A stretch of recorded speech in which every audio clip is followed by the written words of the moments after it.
I think the rot, if we can call it that, when electronics started to divide us instead of unite us, began in West Virginia in the I think it was the late 1970s or 1980s, when a very clever man with a lot of coaxial cable decided to distribute television by cable rather than broadcast to the remote hollows of West Virginia.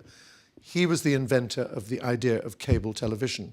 Once cable television really took off, then the unified television audience, you know, Johnny Carson and Milton Berle and all these people that entertained America as a whole, started to divide into people that watched ESPN, people that watched MTV, people that watched CNN. So that was the beginning of electronic media being a dividing rather than a uniting feature. And the same thing, of course, is happening with the internet. The internet, you know, is touted as something which brings the world together. But I think we all know socially that it does precisely the reverse. And the sad situation, I don't mean to pick on Japan here, but there is this archetype of these young children, 17, 18-year-olds, who sit in dark rooms, will not go out. Yes, exactly. I mean, I'm not being unfair, am I? This happens. It's a phenomenon which is spreading, communicating only over the internet with a small sort of core elite of like-minded people, and just not sitting in the sunshine with their families and dogs and enjoying the communion of family. And so it is a worrying affair.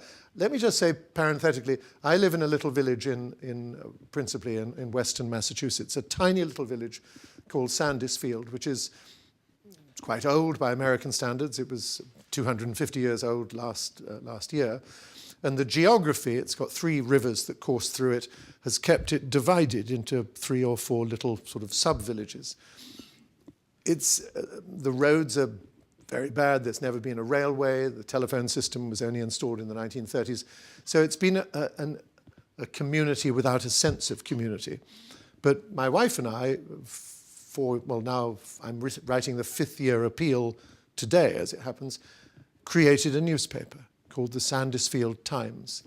And it's changed everything. It's a free monthly newspaper. It's such a success. Everybody in the town reads it. And the proof of the pudding is that we, like many New England communities, govern ourselves through the principle of the town meeting. Everyone gathers and votes on aspects of the budget. Before the newspaper came along, maybe 10 people would go to a town meeting.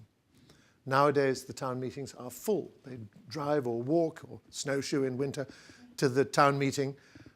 150 people turn up. There's argument, democracy has been rekindled in a wonderfully unifying way by virtue not of the internet, not of cable television, not of television, not of radio, but by an old-fashioned newspaper. So even though newspapers are dying all over the country, we're told the big ones, the concept of the very, very local newspaper is alive and well, at least where we live.